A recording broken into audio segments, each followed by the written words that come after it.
Okay, hello. This is my review on the new animated movie on Netflix, K-pop Demon Hunters. I tried to be a little bit more structured for this one, so hopefully it's not as all over the place. I actually took notes this time, and I actually kind of reorganized them so they're a little better. And I have my headphones on because I want to have like the music low in the background so I could like see the movie in my head. So everything is fine. Okay, so let's see. This movie is about how music has been used to provide protection throughout the centuries. Kind of sort of like how Sinners, how music was like in Sinners. Kind of similar themes. Oh, and I'm gonna spoil the whole movie, by the way. I'm so sorry about that. Anyway, um, throughout the years, there have been various versions of the protectors and users of music, starting from the earliest the example that they show, like these warriors and they sing, and then throughout the generations, the music style changes. You have like, I don't know, like doo-wop or like pop or whatever, and then so it progresses, and now you have the modern day music protectors, and they're the K-pop demon hunters. That's what they're protecting. Rumi, Mira, and Zoe. So they all have kind of like different personalities. It's a very like, oh, this is way too loud in my ear. That's way too quiet. Come on.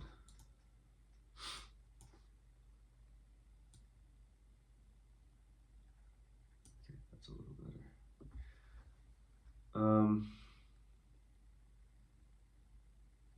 Yeah, so they have like a very Powerpuff Girl, Totally Spies. I'm trying to think of like another triple girl group, cartoon group, but they have that kind of vibe. Like there's a leader, and there's a silly one, and there's like a tough, mean one.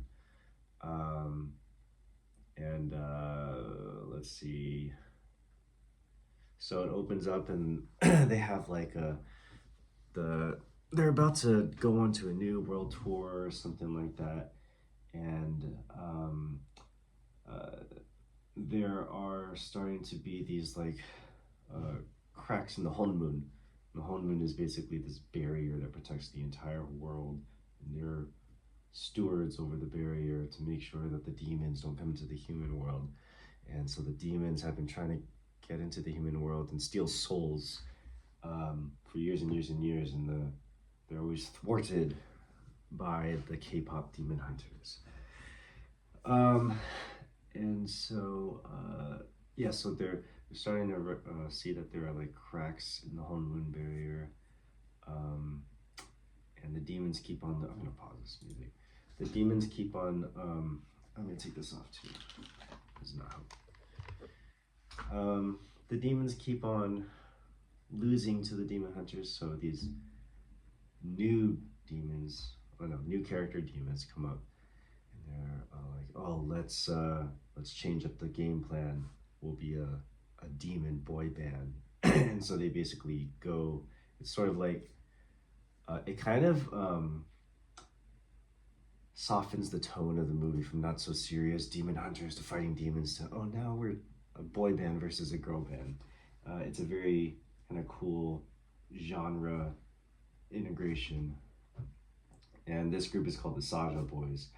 But we find out along the way that Rumi is actually part demon, because I told you I was going to spoil everything. Because her dad was a demon, I guess, and so she's a hunter. She's a demon who is a hunter, but hiding the fact that she's a demon. Nobody knows about it, and she's kind of has like this internal struggle of, oh, I'm a demon, and but I'm also a hunter.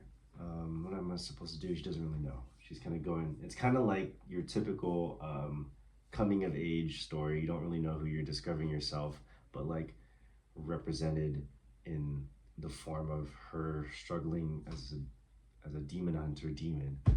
So it's really cool depiction of that same kind of growth that everybody goes through. Um, and she ends up connecting with Jinu, who is like the leader of that group. And fast forward, and she learns to accept who she is, and she learns that her friends will accept her too, and everyone kind of learns to stop pushing the demons down and face them and accept who you are, so that you can grow into the next best version of yourself. And it's a very relevant and wholesome story told uh, with very visually stunning animation, high quality music. It's just like the vehicle for which this story was transported was so polished and um, running so efficiently. So what I've tried to do is like take my notes and categorize them into different what's it called? Uh, Categories, I guess. Yeah, different categories. And so it's not really going to be linearly that I talk about these points, but it's kind of just going to be in the order that I thought of them. So anyway, all right. So first is, well, no, let's not make that first. Let's make themes kind of like um,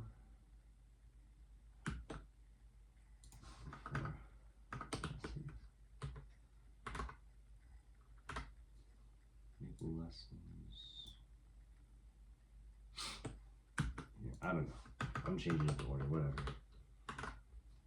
Bear with me. I will get better at this. All right, so let's first talk about the music. And I guess the music falls under another point that I wanted to talk about, but um, I've been listening to K-pop music since I was in high school. Not like a super avid listener of it, but it was in the culture, living in Hawaii with Asian students all around me. I'm not sure when K-pop made its way over to the mainland, but for me, like K-pop started getting really big when I was 10th, 11th grade in high school. And even if it wasn't like everyone's thing at that point, super catchy music and lyrics, and even though it was in a different language, fun enough for foreigners to understand. And K-pop has really started to grow over the years and transform from just kind of a really catchy niche sort of music of genre to mainstream, like really mainstream.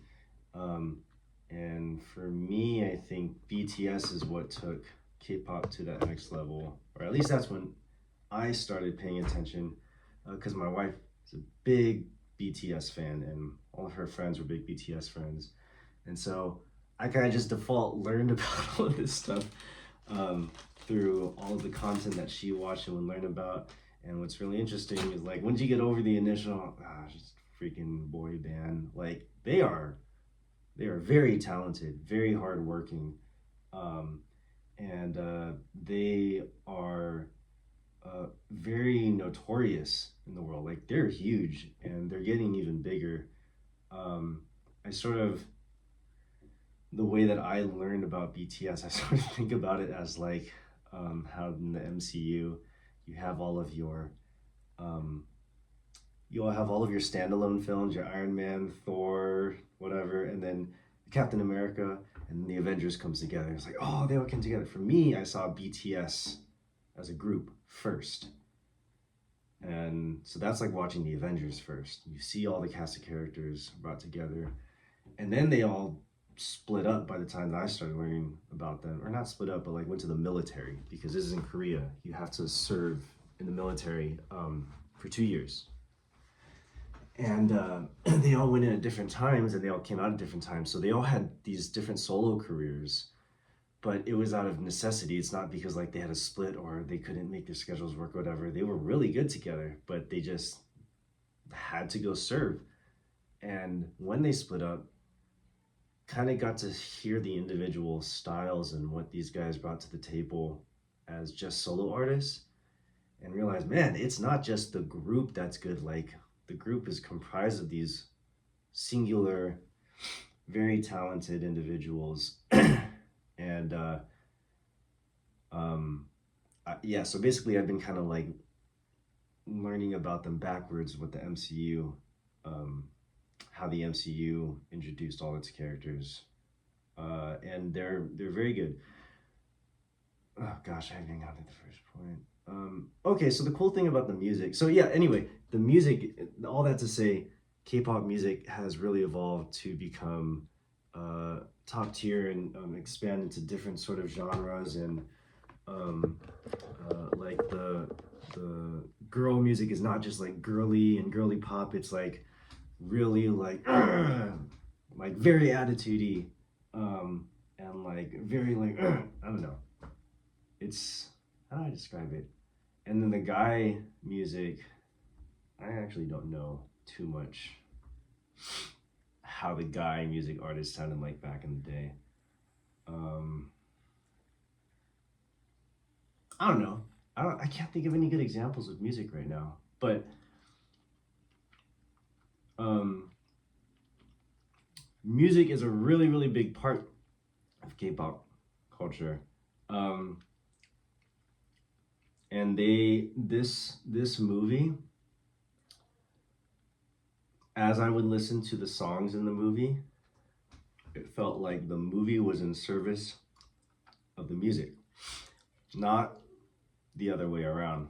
Because normally you have a movie and then you have a bunch of songs that are movie songs, and their purpose is to create some sort of backfill for the scene that you're watching.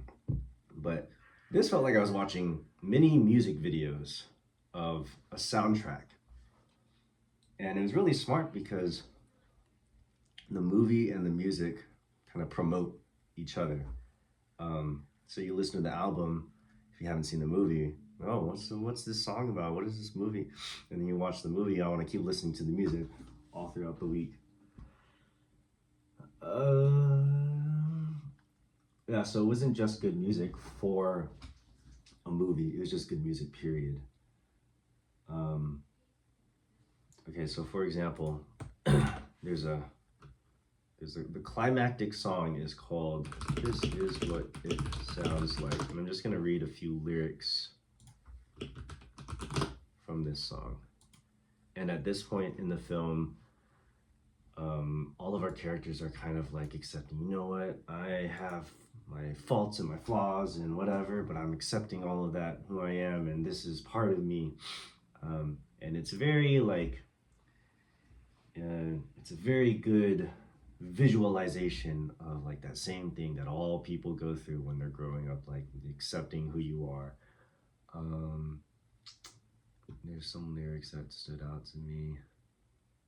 Okay, so the chorus, like all of the girls are singing individually and then they slowly come together. And then that part goes, I broke into a million pieces and I can't go back. But now I'm seeing all the beauty in the broken glass. The scars are part of me, darkness and harmony. And I especially like the darkness and harmony part because it doesn't say darkness and light. Like those are normally the pair that you see together. It chose to say darkness and harmony. It's just an interesting word choice. It stuck out to me. My voice without the lies, this is what it sounds like. Obviously that sounds better like in the song, but it was just really, really cool writing for what had happened at that point in the story.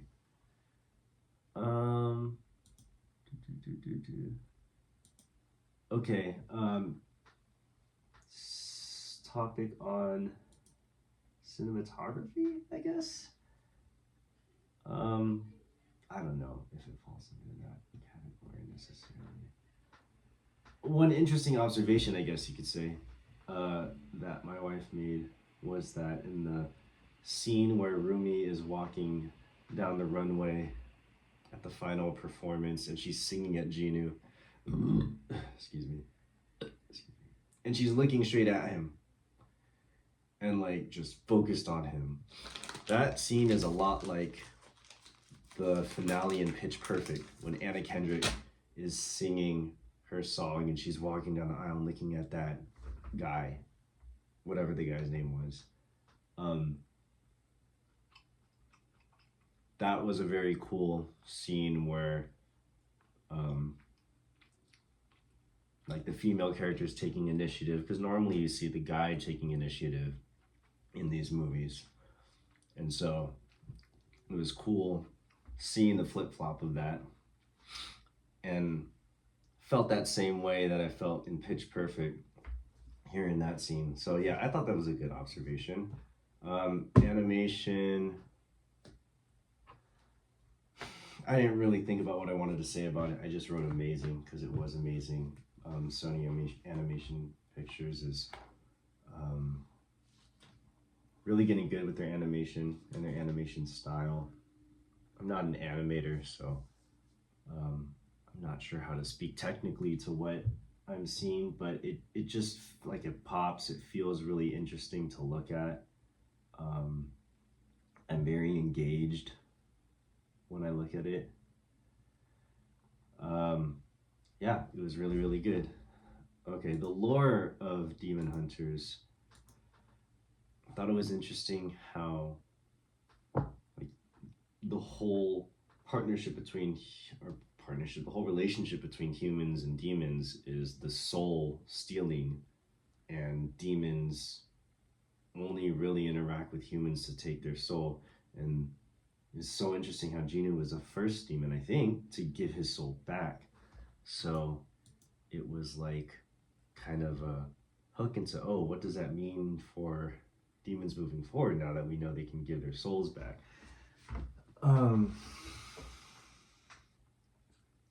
Gosh, this is so much stuff. Okay, how much time? 16 minutes already. What's the most interesting stuff? Okay, let's just try and talk quicker about it. Interesting observation that when the Huntrix finds out about Rumi being a demon, their initial instinct is to be upset that she lied, not to be afraid of who she was, which was a very cool way to show that they are really good friends, even though like eventually they kind of shell up and point their weapons at her. They're also only human, so they will get scared eventually. But initially, they want to believe their friend, or they want to love their friend, rather, no matter what. Oh, and also, we had thought that maybe Rumi didn't want to go to the bathhouse with them because then it would require her to show her demon tattoos. The Hun Moon, which is like a barrier between the human world and the demon world, is kind of like a picture of maybe like older generation stuffing down emotions and faults and flaws, kind of like what the auntie was doing. Very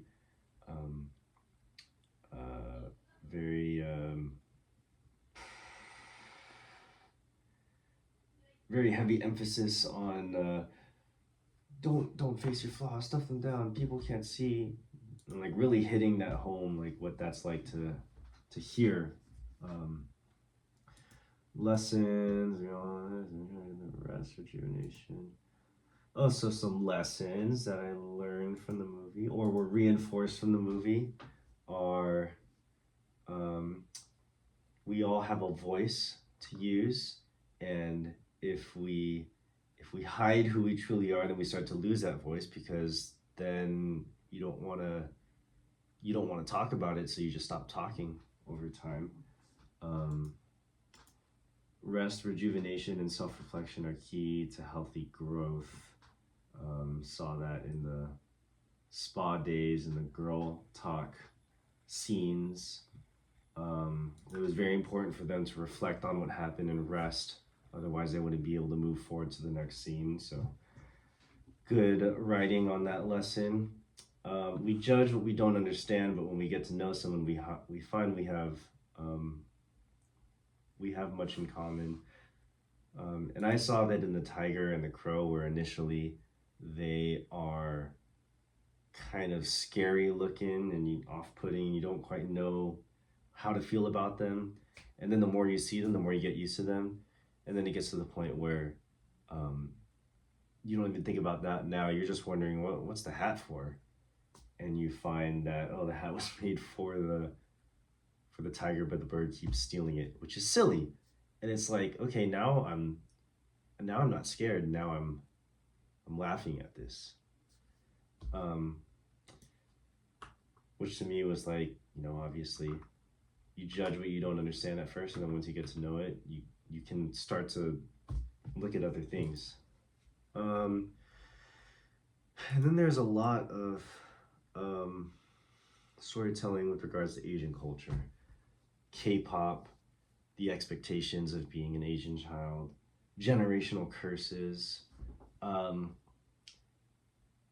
and so just on the K-pop front, there's a whole culture of K-pop that includes music and music videos and um, I don't know if K-dramas. I don't know what the whole umbrella term of K-pop encompasses, but like I would say there's a lot of branch offs into like um, I guess just Korean culture because they also they showed not they showed but they sort of wrote a scene similar to like what you might see in a K drama, like a meet cute type of thing.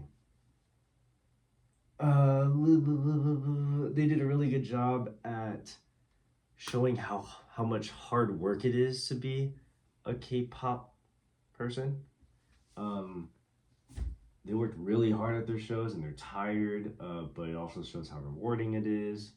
Um, pays its respects to a handful of notable K-pop stars that I feel like maybe paved the way for what K-pop is.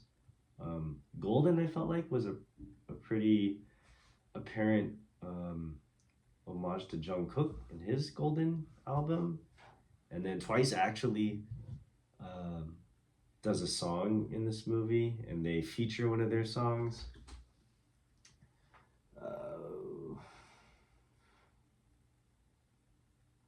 Okay, quickly over expectations and generational curses.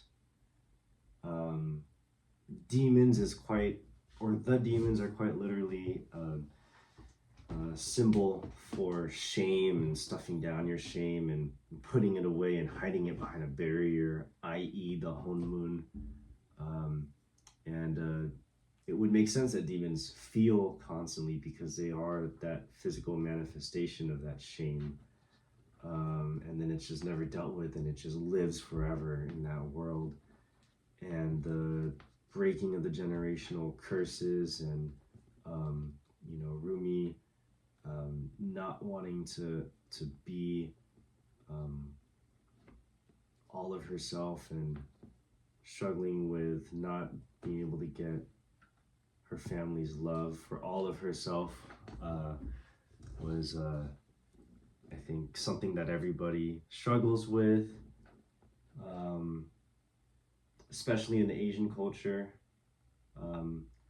And I liked how it hit on these themes because I think that a lot of these themes are difficult to tell and difficult to portray how they really feel. They're real things, but sometimes if you're not good at explaining how it feels to go through those things, a lot of things can be lost in translation, and then the response might not be what you would hope for. Maybe you don't get the support that you were hoping you would get. But movies are a really good way of getting people to feel for a character that's going through any type of struggle. And so when that struggle is told through a really well-written movie, I like that. I like that because it's an example for me of how you can better tell your own story. Yeah, and this story was told very well.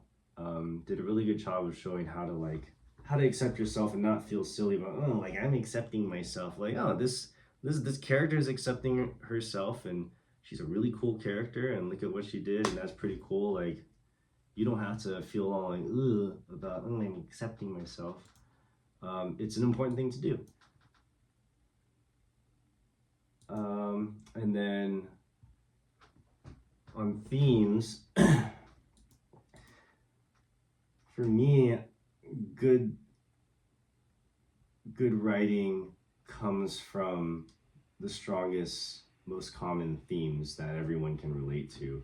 And the further you stray away from those themes, the less um, potent of a feeling you will have with most people. Maybe some people might be able to relate to it, but I think there are some fundamental human experiences that everybody goes through that we can all relate to. And those themes told in the story are the strongest. I feel like. Um, so yeah, that's how I kind of view themes when I think of movies. Is what are things that everybody goes through, um, and is the character that I'm watching right now also going through something similar in a way that I can relate to and be like, yeah, that's definitely something that I've felt before. Um, like we're feeling that we're watching a movie about a demon hunter, this girl that hunts demons and is a demon herself, and we're saying, oh yeah, I've I've gone through what you're going through before. So themes can be a really powerful tool for when you're trying to tell a fictional story with foundations in reality, at least like from a feelings standpoint. Um, and one of those themes is the idea of soulmates, and I think Rumi and Genu were a really good example of like what is actually a soulmate in a movie or in a story rather, and and these guys literally have shared a soul. He stole her soul, I think, and then he gave it back to her when he kind of accepted himself. Um, and what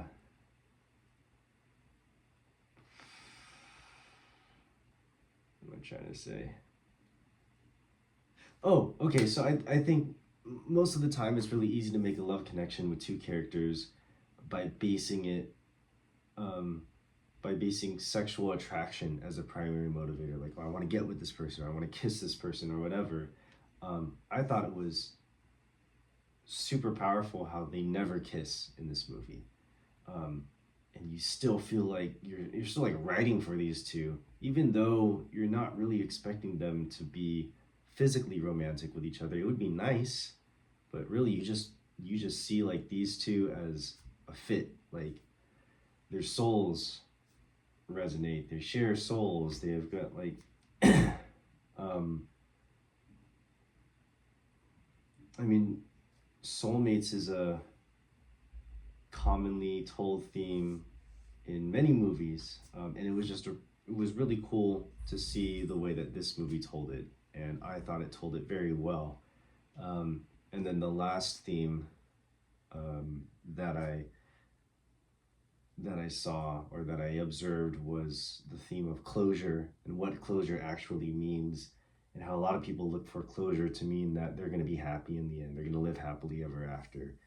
But with Genu, it showed us that closure does not necessarily mean living happily ever after. It just means that you come to accept yourself and accept your mistakes, which Rumi also got closure, I guess, but I feel like Genie's closure uh, had more to do with unresolved feelings of um, how he let down his family or abandoned his family, and he couldn't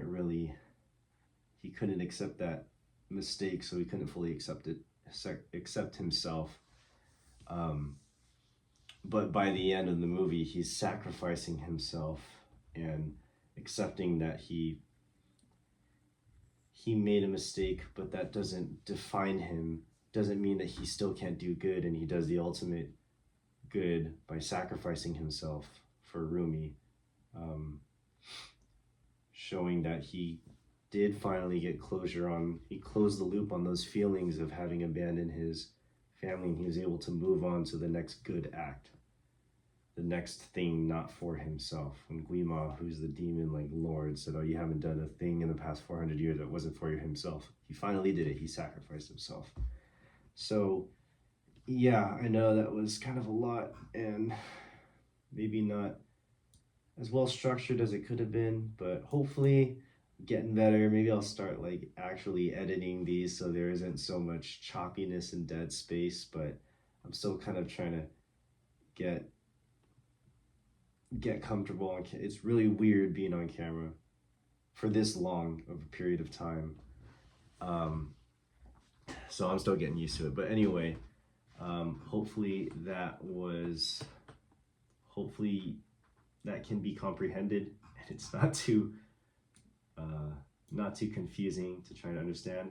That was my review of K-pop Demon Hunters. I loved the movie and listening to the album all week. Between my wife and I, we probably rewatched the movie like 10-12 times by now. So yeah, really enjoyed it. Go watch it. Go check it out. Bye bye.